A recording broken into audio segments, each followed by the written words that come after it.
largement des intrants Ça n'a pas agricoles. de quoi il est mort. Question dans un premier temps. À votre parce que avis, derrière, il- pourquoi la situation de l'élection du président La Macron est distribution assez... agricole se prépare.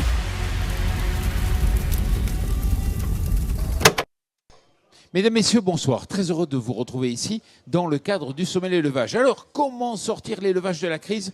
On va en parler avec Éline Etienne. Bonjour Éline. Bonjour. Vous êtes responsable élevage à la FNH, la Fondation pour la Nature et l'Homme. Voilà, et juste en face de vous, donc Guillaume Gauthier, bonjour. Bonjour. Vous êtes président de la commission Enjeux Société d'Interbev. Et éleveur. Éleveur. Alors, vous avez sorti à la FNH donc un rapport intitulé « Élevage allaitant, changer de logique pour sortir de l'impasse ». Et le constat que vous faites, il n'est pas glorieux. Effectivement, c'est un constat extrêmement inquiétant qu'on a fait dans ce rapport. On est parti d'un constat qui est qu'on a des subventions publiques qui augmentent tendanciellement sur l'élevage allaitant. On a plus 20% de subventions publiques ces 10 dernières années. Bon, pourquoi pas? Mais par contre, ce qui est vraiment étonnant, c'est que les revenus des éleveurs ont baissé pendant ces 10 dernières années. Et en même temps, on a moins d'exploitation. Et en même temps, on a moins d'exploitation. Et elles sont plus pauvres, donc c'est pas fameux. C'est ça, non, effectivement, c'est pas fameux. Donc il faut trouver pourquoi, et je pense que le rapport FNH aura des solutions et vous pourrez les lister ensuite, mais de ce que vous avez travaillé vous. Mais effectivement, le constat il est là, c'est qu'effectivement il y a de plus en plus d'aides. Alors à juste titre pour sauvegarder notre territoire, nos élevages, ce qui fait la force aussi de notre pays. Et effectivement, les éleveurs font partie de la classe d'agriculteurs qui gagnent le moins d'argent, effectivement. Ouais, c'est une double peine quelque part. Autre constat, vous dites, bon, mais l'argent, il passe où? Parce que c'est ça la question. Puisque les éleveurs sont plus pauvres, ça veut dire que l'argent, il va ailleurs. Il va où l'argent? Alors nous, on a essayé de dresser les causes effectivement par rapport à cette question. On identifie 3 causes. La première, c'est des charges qui augmentent beaucoup plus vite que les recettes. Ensuite, on voit que effectivement toute la filière est dans une situation économique qui est compliquée. Les abattoirs ferment en cascade.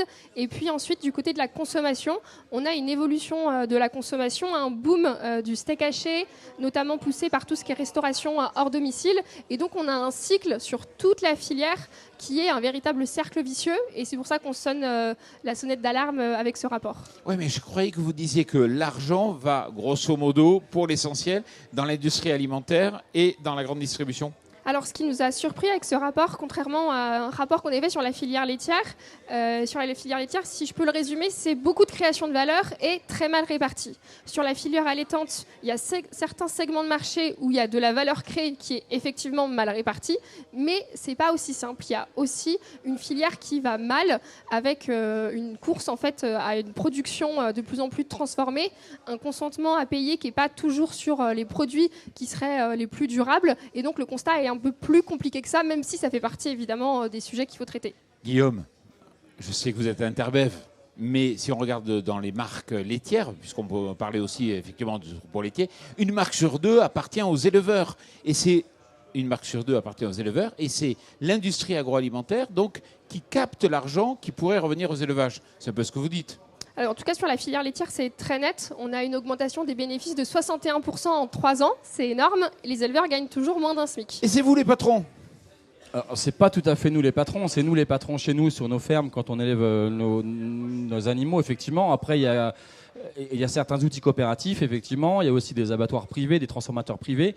Et au bout de la chaîne, il y a aussi tout ce qui est distribution. Ou alors restauration hors domicile, restauration commerciale, restauration collective. Et c'est vrai qu'au fur et à mesure, il se perd un peu de la valeur. La valeur, elle est sur les élevages, elle est par le savoir-faire de l'ensemble des éleveurs. Et après, en fait, il s'en perd un petit peu. Donc, ce qui fait que, à force qu'ils s'en perdent un petit peu dans la filière, il y en a de moins en moins qui revient effectivement à celui qui fait la plus grande part de travail. C'est mon côté éleveur qui le dit, Ben oui, mais c'est l'éleveur. Voilà. Il faut aller frapper à la porte. Alors c'est pas si simple que ça, peut-être qu'Éline a quelques pistes pour nous aider à y voir plus clair.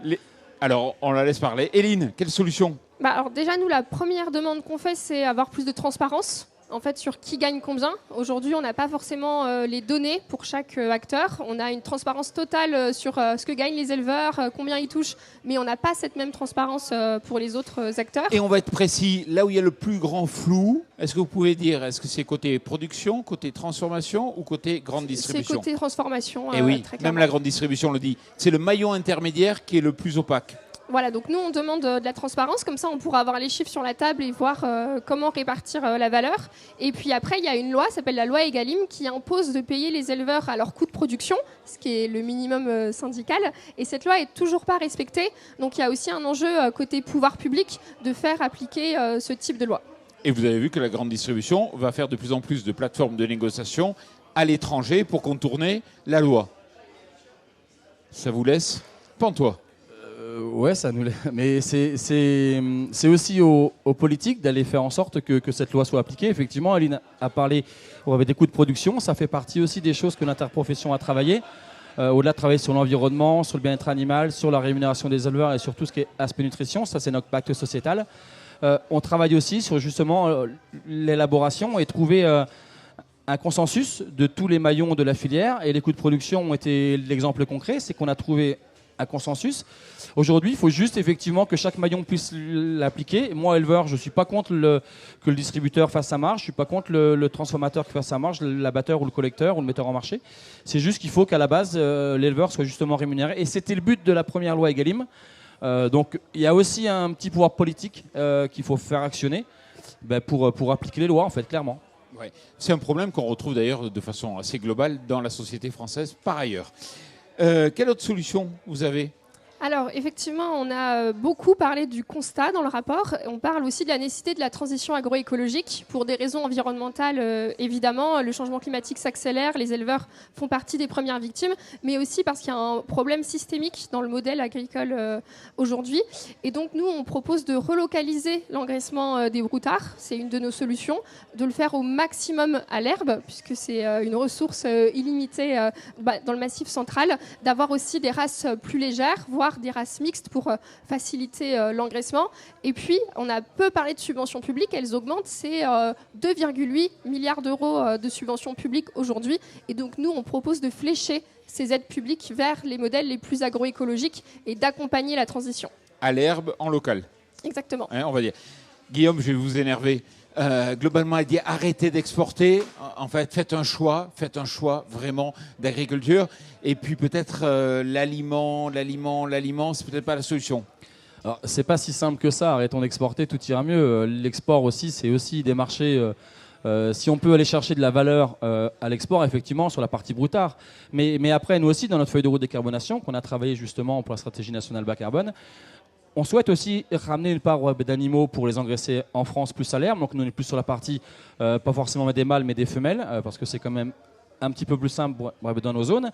Mais malgré tout, on n'est pas opposé à ça. Sur les races mixtes, effectivement, il y a une problématique sur le fait qu'il y a des endroits qui sont plus collectés en lait. Donc ça poserait aussi une grosse question, parce que moi en Saône-et-Loire, dans ma zone, j'ai plus de collecteurs. Et puis après, je pense que nos territoires, ils sont aussi faits par la race qui est dessus. Je discutais tout à l'heure avec un éleveur de race des Pyrénées. Je pense que si on lui dit demain, écoute, il faudra que ta race elle disparaisse au profit d'autres races plus mixtes, qui ont été beaucoup travaillées quand même sur la filière, sur le lait et plus beaucoup sur la viande, ça pourrait poser souci. Donc là, on a un petit point de dissensus. Je pense que c'est pas le point essentiel du rapport, mais effectivement, sur la race mixte, on peut. Et parlons-en justement. Il y a quand même un effet d'annonce qui a fait beaucoup de bruit. C'est Lactalis qui a diminué de 8%, donc sa collecte vis-à-vis de l'export notamment. D'après vous, ça témoigne de quoi ? Est-ce que c'est le premier d'une liste ? C'est-à-dire que Lactalis, certes, a mis les pieds dans le plat, mais d'autres gros acheteurs pourraient faire pareil. Alors déjà, ça renforce, nous, un des constats qu'on pose, c'est le côté oligopole et asymétrie de pouvoir. On a tellement peu d'acteurs de la transformation qu'aujourd'hui, on a un gros acteur qui peut quasiment mettre à la porte des milliers d'éleveurs. Et donc, ça renforce la question de l'inquiétude qu'on a par rapport à ce côté oligopolistique. Ensuite, les motivations de Lactalis, elles sont assez floues actuellement. Et enfin, sur la question de la baisse de la collecte, nous, à la Fondation pour la Nature et l'Homme, on porte le moins et mieux, à la fois dans la production et surtout dans la consommation. Alors après, est-ce qu'il faut le faire comme ça ? Bien sûr que non. Si en plus c'est des importations qui compensent, on aura évidemment tout perdu. Mais en tout cas, il y a une réflexion à mener sur comment on produit moins et comment on rémunère mieux les éleveurs. Et peut-être que ça pourrait être l'occasion d'avoir ce débat. Moi, je crois que Lactalis dit bon, on va arrêter de collecter pour exporter, ça coûte cher, on ne sait pas faire. Enfin, les prix de revient sont élevés en France. On va plutôt faire de la valeur ajoutée pour eux, pour vendre plus cher sur le marché local. Alors là, il y a des C'est l'appât du mécanismes, peut-être, en tout cas, il y a des mécanismes de redistribution de la valeur à mettre en place. Et donc, nous, on a fait un certain nombre de propositions au pouvoir public. On proposait de créer un fonds de transition agroécologique à partir des bénéfices de ces acteurs-là. Et sur la question des débouchés à l'export, pour revenir sur le rapport, nous, on propose aussi de forcer la grande distribution et la restauration hors domicile à proposer un certain nombre, un pourcentage en fait, de viande et de lait labellisé pour valoriser les efforts des éleveurs. Donc, globalement, vous êtes assez d'accord avec le constat. Vous êtes assez d'accord avec les solutions. Dans l'ensemble, oui. Après, je pense que sur le fait, oui, il n'y a pas que ça, mais sur le fait de ramener de la valeur dans les exploitations, d'appliquer les coûts de production, alors prix plancher, bon, c'est des mots, voilà, mais et puis aussi surtout la façon de contrôler et travailler un petit peu mieux sur la façon dont on apporte la viande. Aujourd'hui, on apporte 25% de notre consommation de viande. La restauration commerciale, c'est 55% des viandes qui sont importées. Donc d'un côté, on ne peut pas demander aux éleveurs de produire toujours mieux, alors que bon, déjà, vous avez vu les territoires, ici dans le massif ou autre part en France, c'est très herbagé, c'est le support de nos animaux. Et puis de l'autre côté, importer des viandes dont on ne sait où, qui n'ont pas les mêmes réglementations et contraintes. Donc là aussi, c'est aussi un poids politique, que ce soit européen, français. Donc on attend beaucoup, effectivement, peut-être de ce nouveau gouvernement dans la précipitation qui pourrait faire des choses bien. Vous y croyez ? On n'a que ça à y croire. On y croit bien évidemment, on reste optimiste, sinon on ne serait plus éleveur. Et je pense qu'il n'y a plus d'éleveurs qui s'installeraient aujourd'hui. Donc il faut toujours y croire et toujours pousser ce message que si on veut conserver nos territoires tels qu'ils sont, eh ben, il faut à un moment donné qu'on donne envie aux jeunes de s'installer, qu'on donne envie aux éleveurs de continuer de travailler sur l'environnement comme ils le font aujourd'hui. Et ça passera effectivement par des coûts de production appliqués et puis par la rémunération aux éleveurs. Éline, vous n'avez pas du tout parlé de contractualisation.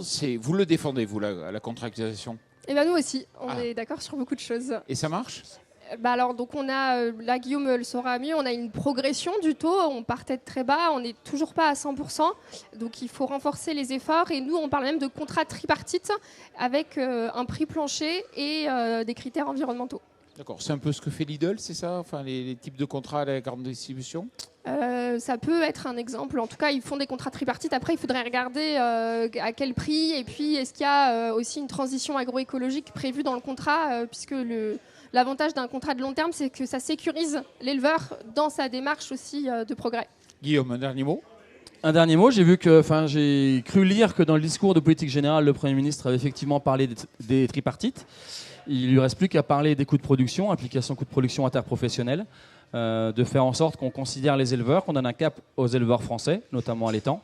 Et puis à partir de là, on ira un petit peu mieux et on continuera de travailler au sein de la Terpro avec FNH sur les mesures miroirs, sur d'autres choses pour faire en sorte qu'on n'importe pas ce qu'on n'a pas le droit de produire. Et ça tombe bien parce que le Premier ministre sera au salon ici vendredi, si tout va bien, d'ici là. Éline Etienne, merci beaucoup, bravo pour ce rapport. Même s'il y a beaucoup de constats qu'on connaissait déjà, des fois il faut les écrire. Et poser des chiffres. Et poser les chiffres derrière. Guillaume Gauthier, merci beaucoup. Merci à vous. Et bonne continuation. Merci beaucoup. Et merci à vous. Plus largement des intrants agricoles. Question financière dans un premier temps. À votre avis, derrière, pourquoi la situation de l'élection du président Macron est assez... agricole se prépare.